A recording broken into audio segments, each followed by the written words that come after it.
Assalamualaikum warahmatullahi wabarakatuh. Pada kali ini kita pertemuan kembali di kelas 5, yaitu di semester ganjil, dengan materi bab 1, yaitu menyayangi anak yatim dengan sesuai surah Al-Ma'un. Bagaimana anak-anak? Apakah sehat walafiat? Pada hari ini sebelum melakukan pembelajaran, kita terlebih dahulu berdoa dengan ucapan Bismillahirrahmanirrahim. Rabbi zidni ilman warzuqni fahman. Ya Allah, tambahkanlah ilmuku dan berilah aku pengertian yang baik. Adapun tujuan pembelajaran di kelas 5 itu yaitu meyakini surah Al-Ma'un sebagai firman Allah yang benar. Kedua, terbiasa membaca surah Al-Ma'un dengan benar. Yang ketiga, melafalkan surah Al-Ma'un dengan benar. Yang keempat, mengartikan surah Al-Ma'un dengan benar. 5, menjelaskan makna isi pokok surah Al-Ma'un dengan benar. 6, menghubungkan ayat-ayat Al-Quran dengan perilaku sehari-hari dengan benar. Dan yang terakhir yaitu mempraktikkan hadis tentang anak yatim dalam bentuk perilaku menyayangi anak yatim yang benar. Peta konsep surah Al-Ma'un. 1. Membaca surah Al-Ma'un. Yang kedua, menulis surah Al-Ma'un. Yang ketiga, mengartikan surah Al-Ma'un. Dan yang keempat, pesan pokok surah Al-Ma'un. Dan yang kelima, menghafal surah Al-Ma'un. Kemudian surah Al-Ma'un itu mempunyai makna, yaitu surah Al-Ma'un surah yang ke-107 dalam Al-Quran, terdapat pada juz Ammah, memberikan penekanan yang besar terhadap keperluan menyayangi dan membantu anak-anak, ya anak-anak yatim serta golongan fakir miskin. Dalam surah ini Allah Subhanahu wa ta'ala mengutuk mereka yang mengabaikan anak yatim dan tidak mengajak orang lain untuk memberi makan kepada orang miskin.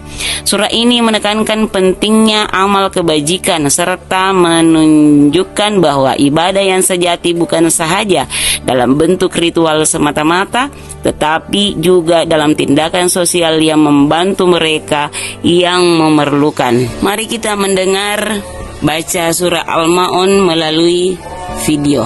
Bismillahirrahmanirrahim.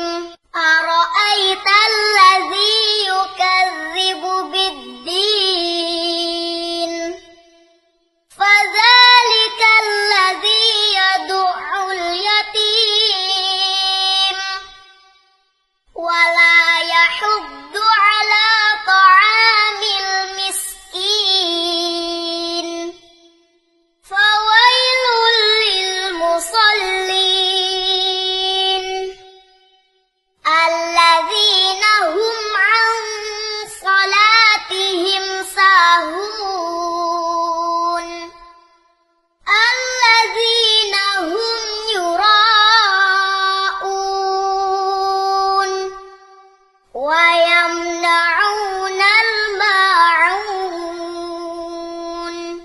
Mendengar audio, ibu guru juga akan membaca sekalian dengan artinya. Bismillahirrahmanirrahim. Ara'aital ladzi yukadzibu biddin. Fadzalikal ladzi yad'ul yatim. Wala yahuddu ala ta'amil miskin. Fawailun lil musallin. Alladzina hum an salatihim sahun. Alladzina hum yura'una wa yamna'unal ma'un. Tahukah kalian apa keuntungan menghafal surah Al-Ma'un? Manfaat menghafal surah Al-Ma'un yaitu salah satu adalah dalam tafsirul Burhan dijelaskan bahwa Nabi Muhammad SAW bersabda, barang siapa yang membaca surah ini, artinya surah Al-Ma'un, maka Allah mengampuninya selama ia menunaikan zakat, dan barang siapa yang membacanya di sholat subuh, maka Allah akan melindunginya sampai sholat subuh berikutnya. Selanjutnya kita perhatikan pada gambar, yaitu ada siswa yang menulis PR surat Al-Ma'un. Artinya ada beberapa yang harus diperhatikan dalam menulis Al-Quran, terutama letak huruf dan harokatnya, agar tulisan yang ditulis terlihat rapi dan indah, serta mudah untuk dibaca oleh orang lain. Kemudian di dalam gambar itu kita menulis pada tempat yang terang, supaya kelihatan indah tulisan kita. Pesan pokok yang terdapat pada surah Al-Ma'un yaitu: 1. Tidak membentak anak yatim. 2. Mau mendorong manusia untuk memberikan makanan kepada orang miskin. 3. Menunaikan sholat dengan khusyuk. Dan yang keempat, memberikan pertolongan kepada sesamanya. Setelah mempelajari surah Al-Ma'un, maka kita meresume atau merangkuman dari surah Al-Ma'un. Al-Ma'un artinya barang-barang yang berguna. Kedua, surah Al-Ma'un jumlahnya 7 ayat dan tergolong Al-Makkiyah. Kenapa dikatakan Al-Makkiyah? Karena turun di kota Mekah. Yang ketiga, ciri-ciri orang yang mendustakan agama adalah suka menghardik anak yatim, tidak mau memberikan makanan kepada fakir miskin. Ketiga, orang yang lalai dalam salatnya. Terus, orang yang enggan memberi bantuan dan enggan menolong orang lain dengan barang yang berguna disebut kikir. Orang kikir merasa takut menjadi miskin. Yang kelima, Rasulullah sangat menganjurkan untuk menyayangi anak yatim. Yang keenam, hal-hal yang harus dilakukan terhadap anak yatim adalah menyayangi dengan tulus, memenuhi kebutuhan pokok, mengasuh serta membimbing mereka.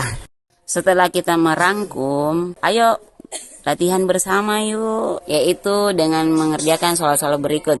Syukur alhamdulillah pada kesempatan kali ini di bab 1 selesailah kita materi, dan saya akhiri dengan ucapan Assalamualaikum warahmatullahi wabarakatuh. Terima kasih, semoga bermanfaat untuk anak-anakku sekalian. Terima kasih.